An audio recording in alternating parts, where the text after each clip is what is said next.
Hi, I'm Keith Dyer and I'd like to invite you to join me to study the good news according to Luke, the lectionary gospel for this year for those churches that follow the lectionary. Luke has some really interesting, distinctive features when we compare it with the other gospels. So Luke's narrative, in a way that is different to Matthew, Mark and John, sets the story of Jesus in a wider context. The context of the Greco-Roman world, all around the Mediterranean. Luke does this explicitly. He names the Roman emperors and the governors. The other Gospels tend not to. And he also does it implicitly in the way that he brings the story of Jesus into the world of Greco-Roman culture.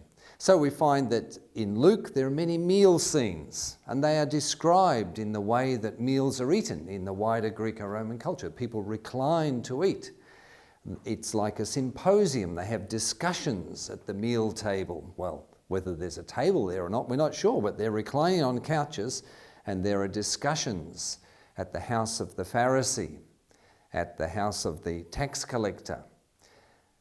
Luke also brings us some distinctive parables of Jesus, which address ethical questions in the first century world.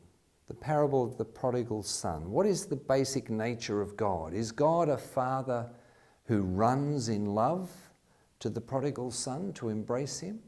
Or is God a God of retribution and anger and judgment? The parable of the Good Samaritan. How are we to be neighbours to others?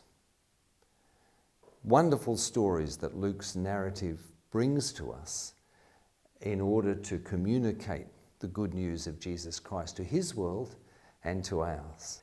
And so again, I invite you to come and join the group that will be reading Luke together and discussing the implications of it for today.